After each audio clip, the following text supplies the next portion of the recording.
YCP ప్రభుత్వ హయాంలో 25 జిల్లాల్లో పార్టీ కార్యాలయాలకు ప్రభుత్వ స్థలాలు కేటాయించారు. ఎలాంటి అనుమతులు లేకుండా ఇంద్రప్రస్థ భవనాలు నిర్మించారు. కాకినాడ జిల్లా కాకినాడ రూరల్ పైడావారి వీధిలో 100 కోట్లతో ఈ భవనాన్ని నిర్మించారు. పార్టీ అధికారం కోల్పోయింది. టీడీపీ అధికారంలోకి వచ్చింది. దీంతో ఈ భవనం కథ వెలుగులోకి వచ్చింది. Telugu Desam party rural coordinator Katakamsetti Bobby ఆధ్వర్యంలో మంగళవారం పార్టీ నాయకులు ఈ భవనాన్ని పరిశీలించారు. ఒక్కసారిగా నోరెళ్లబెట్టారు. మరి ఇంత దారుణమా?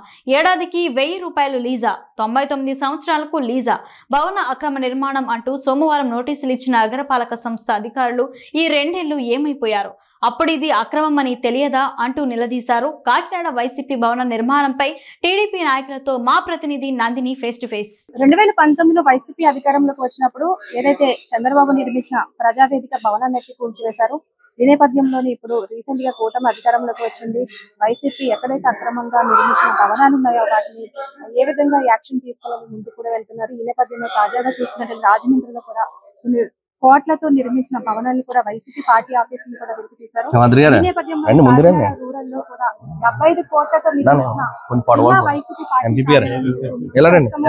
రూరల్ సంబంధించి టీడీపీ కోఆర్డినేటర్ కటకంశెట్టి బాబీ గారు ఉన్నారు. ఆయనతో మాట్లాడదాం. సార్ చెప్పండి, రీసెంట్ గా రాజమండ్రిలో చూసాము, కాకినాడ సంబంధించి జిల్లా వైసీపీ పార్టీ, అసలు ఇది పార్టీ ఆఫీసా భవనమా అంటే రాజ్భవన్ లా ఉంది. నేను 2 రోజుల క్రితం కార్పొరేషన్ అధికారులు కూడా దీనికి సంబంధించి నోటీసులు ఇచ్చారు. అంటే సంవత్సరాల నుంచి నిర్మాణం జరుగుతున్నప్పుడు లేని నోటీసులు ఇప్పుడు ఇచ్చారంటే ఏ విధంగా చూడొచ్చు? ఇప్పుడు ప్రశ్నించే ప్రభుత్వం వచ్చిందమ్మా. ఎవరికి అన్యాయం జరిగినా, ఎటువంటి ఇల్లీగల్ కన్స్ట్రక్షన్స్ ఉన్నా ఇమీడియట్ గా యాక్షన్ తీసుకోవాలని చెప్పి వాళ్ళు ఇప్పుడు మేము లంచాలు తీసుకునే నాయకులు కానీ, లంచాలు తీసుకునే గవర్నమెంట్ ఆఫీసర్లు కానీ ఉండరు ఇప్పుడు ఈ ప్రభుత్వంలో. అందువల్ల ఖచ్చితంగా వాళ్ళు చేసిన పాపాన్ని కడుక్కోవడానికే ఇమీడియట్ గా వచ్చి వాళ్ళు ఇక్కడ నోటీసులు అంటించారు. ఎందుకంటే ఎవరైతే ఈ భవనానికి అనాథరైజ్డ్ భవనం అమ్మాయి, ఇది ఒక దోచుకున్న సొమ్ముతోటి, ప్రభుత్వ సొమ్ముతోటి 100 కోట్లతోటి వైసీపీ కార్యాలయాన్ని ఇక్కడ పూర్వం ఉన్న ఎక్స్-ఎమ్మెల్యేలు ఇద్దరు కలిపి కట్టినటువంటి భవనం ఇది. దీన్ని మేము కూల్చివేయాలంటే మాకు 1 నిమిషం పడుతుంది అనాథరైజ్డ్. కానీ మా గవర్నమెంట్, మా చంద్రబాబు నాయుడు గారు క్రమశిక్షణ గల నాయకులుగా మమ్మల్ని ఎదిగి తీర్చిదిద్దారు.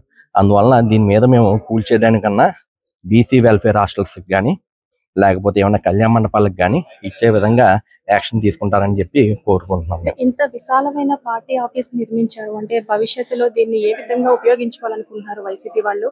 అలాగే ఇప్పుడు చూసిన దాదాపు 2 ఎకరాలు సైట్ ఉంటుంది. ఇదంతా కూడా 2 ఎకరాలు కూడా లీజ్ కి ఎకరానికి 1000 రూపాయలు చొప్పున తీసుకున్నారు. ఎలా చూడొచ్చు అమ్మ? ఇది సంవత్సరానికి 1000 రూపాయలు చొప్పున లీజ్ తీసుకున్నారు. ఎవరు అమ్మ మరి తల్లిదండ్రులు ఆస్తి అనుకున్నారో మరి తెలియదు. ఇది గవర్నమెంట్ ఆస్తి. దీన్ని 1000 రూపాయలకి, వాళ్ళ సొంతానికి 1000 రూపాయలు, సంవత్సరానికి 1000 రూపాయలు రెంట్ కట్టేటట్టు 99 సంవత్సరాలు లీజు తీసుకున్నారు.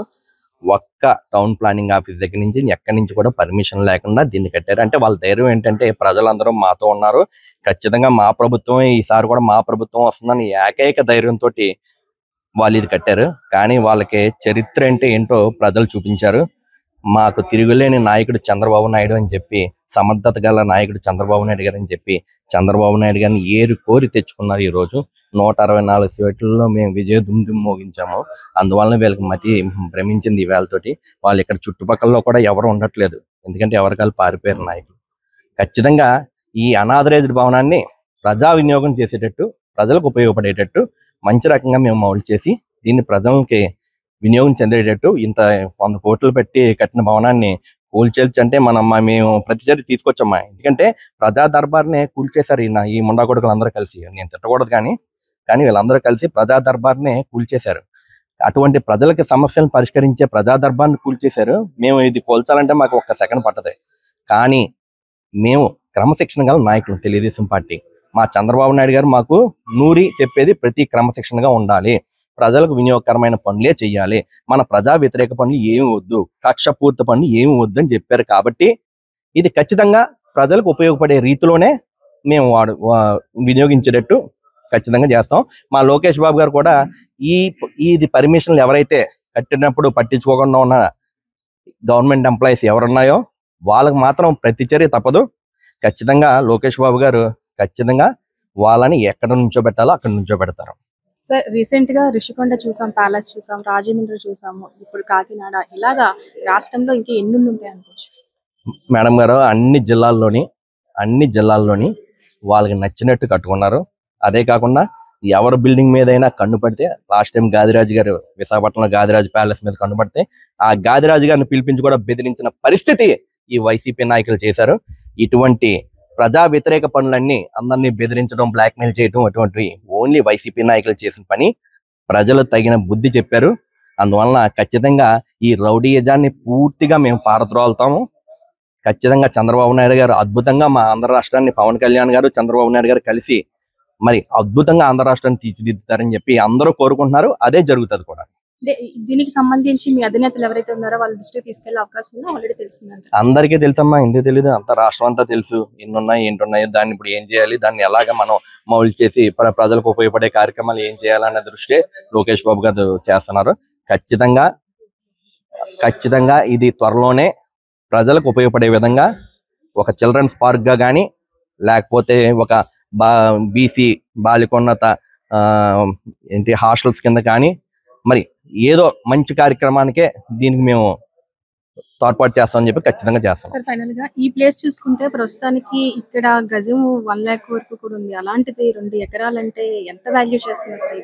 అదే చెప్తున్నానమ్మా, ఇది ఎవడమ్మ సొమ్ము అని చెప్పి, ఎవడమ్మ మూడు సొమ్ము అని చెప్పి దీన్ని కబ్జా చేసి దీన్ని మరి 99 సంవత్సరాలకి లీజ్ రాయించుకుని మన పార్టీ ఆఫీస్ నెలకొల్పి మాదే రాజ్యాంగం, మా రౌడీయిజమే వస్తుంది, మా రౌడీయిజం తోటే ప్రజలతో ఓట్లు వేయించుకోగల సమర్థం మేము అని చెప్పి త్వరలో కొట్టి ఇక్కడ త్వరలో పగిలిపోయి ఉన్నారు వాళ్ళందరూనే.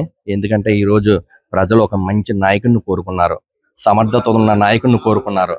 బటన్ నొక్కడానికి అనర్హుణ్ణి తీసేశారు. బటన్ నొక్కడానికి కావాల్సినటువంటి సమర్థత ఉన్న నాయకుడిని, సంపద సృష్టించే నాయకుడిని ఎంచుకున్నారు.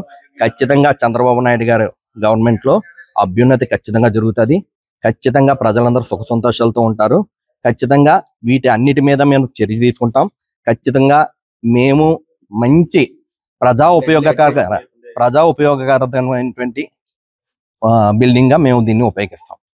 ఇది ఏదైతే వైసీపీ చేసిన అక్రమాలను ఇప్పటికిప్పటికి అన్ని కూడా బయటపడుతున్నామో, అటు విశాఖ చూసుకోవచ్చు, రాజమండ్రి చూసుకోవచ్చు, కాకినాడ ఇలా రాష్ట్ర వ్యాప్తంగా ఎన్ని భవనాలు ఉన్నాయి కూడా అన్ని కూడా వెలుగులోకి తీస్తాము. ఖచ్చితంగా దీనిపై అయితే చర్యలు తీసుకోవడం అయితే ఖచ్చితంగా ఉంటుంది. అలాగే ఏదైతే వైసీపీ పార్టీ కార్యాలయం కింద నిర్మించారో దాదాపుగా 100 కోట్లు పెట్టి ఇది ప్రజలకు ఉపయోగపడే విధంగా అయితేనే దీని మీద ఏ విధంగా ప్రజలకు ఉపయోగపడుతుందని దీని మీద ఆదేశాలు పై అధికారులతో ద్వారాగానే దీన్ని అయితే ప్రజలకు ఉపయోగపడే విధంగానే చేస్తామని కట్కంశెట్టి బాబు అయితే చెప్పడం జరుగుతుంది.